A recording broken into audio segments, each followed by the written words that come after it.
Where was I? Chapter 3. I'm the most terrific liar you ever saw in your life. It's awful. If I'm on my way to the store to buy a magazine, even, and if somebody asks me where I'm going, I'm liable to say I'm going to the opera. It's terrible. So when I told old Spencer I had to go to the gym to get my equipment and stuff, that was a sheer lie. I wouldn't even keep my goddamn equipment in the gym. Where I lived at Pensy, I lived in the Ossenberger Memorial Wing of the new dorms.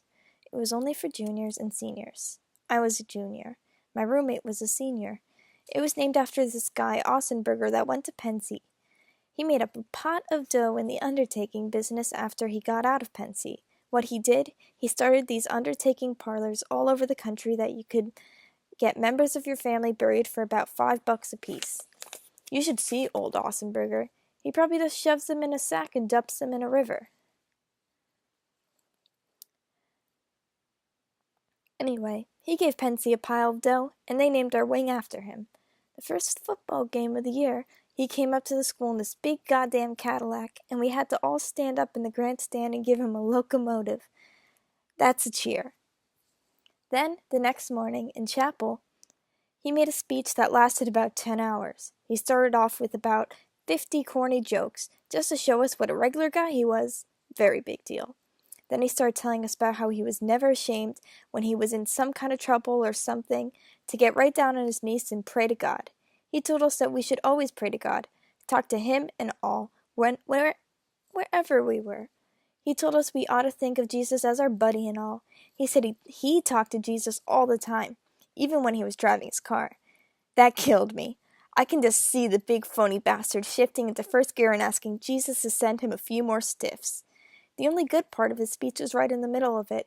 He was telling us all about what a swell guy he was, what a hotshot and all, and then all of a sudden this guy sitting in the row in front of me, Edgar Marsala, laid this terrific fart. It was a very crude thing to do, in chapel and all, but it was also quite amusing. Old Marcella, he damn near blew the roof off. Hardly anybody laughed out loud, and old Ossenberger made out like he didn't even hear it.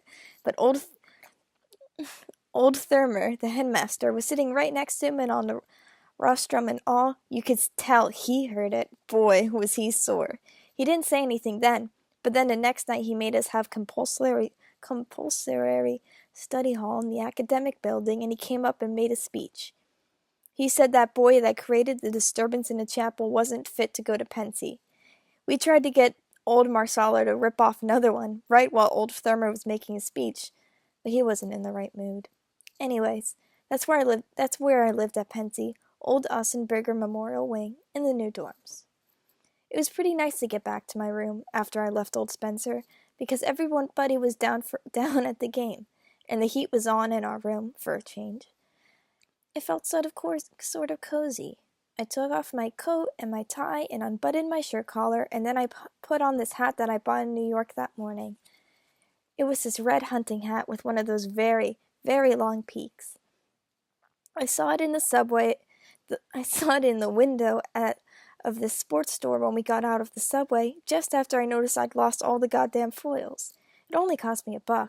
The way I wore it, I swung the old peak around the way around to the back. Very corny, I'll admit, but I liked it that way. I looked good in it that way. Then I got this book I was reading and sat down in my chair. There were 2 chairs in every room. I had one, and my roommate, Ward Stradlater, had one. The arms were in sad shape because everyone was always sitting on them, but they were pretty comfortable chairs. The book I was reading was this book I took out of the library by mistake. They gave me the wrong book, and I didn't notice it until I got back to my room. They gave me Out of Africa by Isaac Dynson. I thought it was going to stink, but it didn't. It was a very good book. I'm quite illiterate, but I read a lot. My favorite author is my brother D.B., and my next favorite is Ring Lardner. My brother gave me a book by Ring Lardner for my birthday just before I went to Pensy. It had these very funny, crazy plays in it, and had this one story about a traffic cop that falls in love with this very cute girl that's always speeding. Only he's married, the cop, so he can't marry her or anything.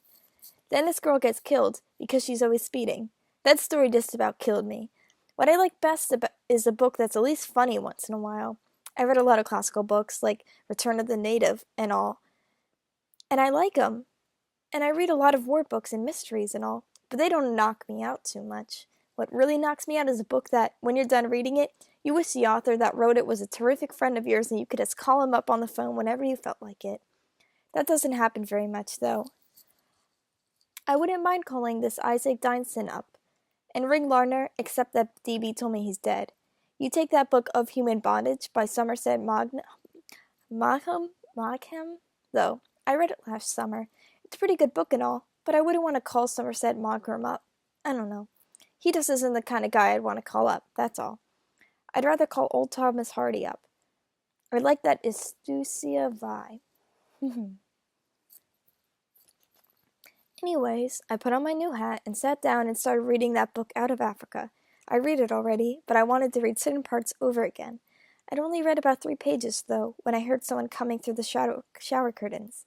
Even without looking up, I knew right away who it was. It was Robert Ackley. This guy roomed right next to me. There was a shower right between every 2 rooms in our wing, and about 85 times a day old Ackley barged in on me. He was probably the only guy in the whole dorm, besides me, that wasn't down at the game. He hardly ever went anywhere. He was a very peculiar guy. He was a senior, and he had been at Pensy the whole 4 years and all, but nobody ever called him anything except Ackley. Not even Herb Garrel, his own roommate, ever called him Bob, or even Ack. If he ever gets married, his own wife will probably call him Ackley. He was one of those very, very tall, round-shouldered guys. He was about 6'4", with lousy teeth. The whole time he roomed next to me, I never even saw him brush his teeth. They always looked mossy and awful, and he damn near made you sick if you saw him in the dining room with his mouth full of mashed potatoes and peas or something. Besides that, he had a lot of pimples. Not just on his forehead or chin, like most guys, but all over his face. And not only that, he had a terrible personality. He was also sort of a nasty guy. I wasn't too crazy about him, to tell you the truth. I could feel him standing on the shower ledge, right behind my chair, taking a look to see if Stradlater was around. He hated Stradlater's guts, and he never came in the room if Stradlater was around. He hated everybody's guts, damn near.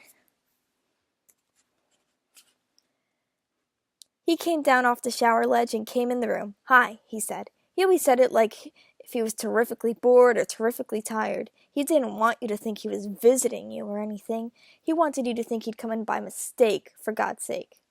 "Hi," I said, but I didn't look up from my book. With a guy like Ackley, if you looked up from your book, you were a goner. You were a goner anyway, but not as quick as if you didn't look up right away. He started walking around the room, very slow and all, the way he always did, picking up your personal stuff off your desk and your souvenir. He always picked up your personal stuff and looked at it. Boy, could he get on your nerves sometimes. "How was the fencing?" he said. He just wanted me to quit reading and enjoying myself. He didn't give a goddamn about the fencing. "We win, or what?" "Nobody won," I said, without looking up, though. "What?" He said. He always made you say everything twice.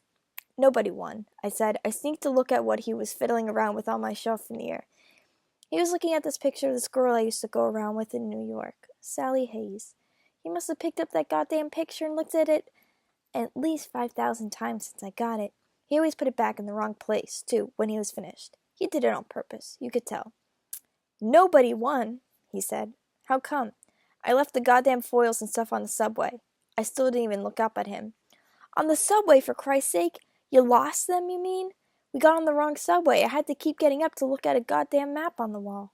He came over and stood right at my light. "Hey," I said. "I've read the same sentence about 20 times since you came in." Anyone else except Ackley would have taken the goddamn hint. Not him, though. "Think they'll make you pay for him?" he said. "I don't know, and I don't give a damn. How about sit down or something, Ackley kid? You're right in my goddamn light." He didn't like it when he called him Ackley kid. He was always telling me I was a goddamn kid because I was 16 and he was 18. It drove him mad when I called him Ackley kid. He kept standing there. He was exactly the kind of guy that wouldn't get out of your light when you asked him to. He'd do it, finally, but it took him a lot longer if you'd asked him to. "What the hell you're reading?" he said. "Goddamn book." He shoved my book back with his hand so he could see the name of it. "Any good?" he said. "This sentence I'm reading is terrific. I can be quite sarcastic when I'm in the mood." He didn't get it, though. He started walking around the room again, picking up my personal stuff and stride laters. Finally, I put my book down on the floor. You couldn't read anything with a guy like Ackley around. It was impossible. I slid way the hell down in my chair and watched old Ackley making himself at home. I was feeling sort of tired from the trip to New York and all, and I started yawning. Then I started horsing around a little bit. Sometimes I horsed around quite a lot, just to keep from getting bored.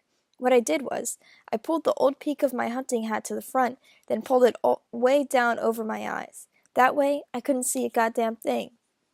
"I think I'm going blind," I said in this very hoarse voice.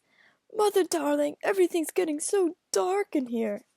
"You're nuts, I swear to God," Ackley said.